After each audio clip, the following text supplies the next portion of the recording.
Hi guys. My Facebook friend Caroline is quite worried because she's been told that she has first-degree heart block, and she was very keen that I do a video on heart block to try and explain to you what heart block means. All right, and hopefully this video will ease her anxiety and hopefully inform you about which heart blocks are important and which heart blocks are not so important or dangerous. So the first thing to try and understand is that when we talk about heart block, we are referring to the electrics of the heart. Okay, it's very important to distinguish this from the plumbing of the heart. All right. So the heart relies on blood, and sometimes when we think, oh, someone's got a blockage in their heart, that is usually referred to a blockage in the blood supply to the heart. That is not heart block. All right. Heart block is to do with the electricity of the heart. And it's very important to distinguish between the two. Heart block is to do with the electricity of the heart. Heart artery blockages are to do with the plumbing of the heart, and they're not really, they can't be used interchangeably. So what I'm going to talk to you about is predominantly an electrical problem with the heart. So let me just talk you through the electricity of the heart and how it's generated and how it's propagated, and that'll make you understand heart blocks a bit more. Okay, so the heart is capable of generating its own electricity, and that electricity is generated in a part of the heart called the pacemaker. So we are all born with an area at the top of our heart in the atria, which is called the pacemaker, and that is where the impulses that then cause the heart to contract are generated. And then what happens is that the impulse is generated there, and then it goes down from the atria through a little wiring system which takes it to the ventricles, and as it does so, it crosses a junction called the Atrioventricular Node. So the pacemaker is called the sinoatrial node. Then from there, the impulse goes down to a part of the heart which is between the atria and the ventricles called the Atrioventricular Node. Okay, and then from the Atrioventricular Node, the electricity goes down two bundles, the right bundle and the left bundle, and eventually goes to the ventricles and leads to the contraction. Okay, so when you have electricity which is being generated in the pacemaker, if you map that out on an ECG, that causes a little deflection called the P wave. Then when it hits the atrioventricular node and starts going down, it causes something called the QRS complex. So on the ECG, there is a certain time that is considered normal for the impulse to take from getting from the pacemaker to the atrioventricular node. And that time is usually between 120 to 200 milliseconds. All right. So you can work out how long the impulse is taking from the ECG, because you can measure the number of milliseconds between the beginning of the P wave, i.e. the generation of the impulse in the pacemaker, and then QRS complex, which is where which tells you that the impulse has now reached the atrioventricular node, is now going to the ventricles. So you can calculate that distance from the ECG, and that is called the PR interval. And the normal PR interval is meant to be between 120 to 200 milliseconds. All right. If the impulse is delayed for some reason, then that interval can be a bit longer. So if it's over 200 milliseconds, that interval, if it's above 200 milliseconds, is then referred to as first-degree heart block, because what it is saying is the impulse is going from the pacemaker, it is reaching the atrioventricular node, but it's just taking a little bit longer. This is not an uncommon finding. About 1% of young people have it. It is common in people who are very athletic and who have a high vagal tone. It is not uncommon in people who are on medications, and such medications include things like beta blockers, okay, calcium channel blockers. Some people take digoxin, and it can that can also cause first-degree heart block. Sometimes electrolyte disturbances can cause it. Sometimes infections of the heart can cause it, and sometimes people who have disease of their atrioventricular node due to wear and tear, due to age, can have a prolongation of the PR interval. First-degree heart block, where you have a constant PR interval, but it is longer than 200 milliseconds, is not dangerous. It doesn't need anything doing to it. It's unlikely to cause any symptoms. And to a large extent, we don't do anything about it whatsoever. If you're taking a tablet that's causing your PR interval to be prolonged, it's okay to continue taking the tablet if the tablet's doing you good. There is no reason to stop taking a tablet which prolongs your PR interval. Now, there are some patients in whom there is an extremely long PR interval. That's a slightly different matter, because that tells you that there may well be significant disease of or wear and tear of the electrical fibers that take the impulse from the pacemaker to the atrioventricular node. So if you have a very, very prolonged PR interval, well, that may indicate disease. But again, I wouldn't necessarily do anything about it. If a person was on medications and they had a PR interval of 400 milliseconds or something like that, then I would take them off that medication. But if it's 200, 220, 250, something like that, I would just leave the patient alone. Okay, so that's called first-degree heart block. So in essence, first-degree heart block, if you want to describe it in an easier term, you think of the impulse as the husband, the atrioventricular node as the wife, and you're saying the husband comes home to the wife every day, but he just comes a little bit later. All right, that's not a big issue and shouldn't affect their marriage. So that's first-degree heart block.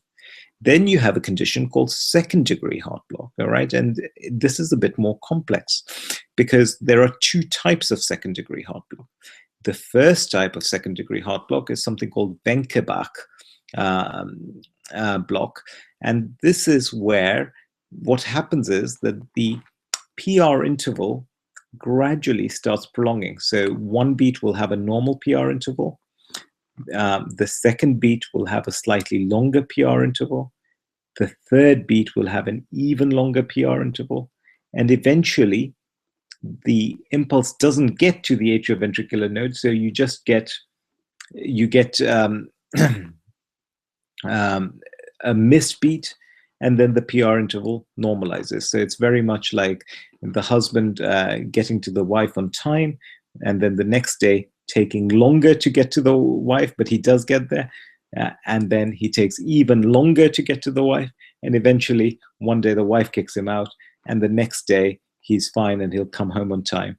And that is Wenckebach's, okay, Wenckebach phenomena. This is a very common thing in young people, particularly at night. So Wenckebach in young people is a normal phenomena. It's nothing to worry about, and it probably reflects high vagal tone.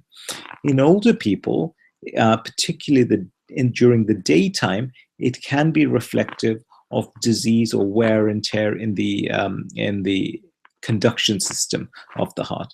So in older people, it may be a little bit more sinister, but again, I wouldn't necessarily do anything about it unless it were causing symptoms. You may ask, well, what are the symptoms it could cause? With heart blocks, the big symptom that people worry about are either unexpected episodes of lightheadedness or blackouts.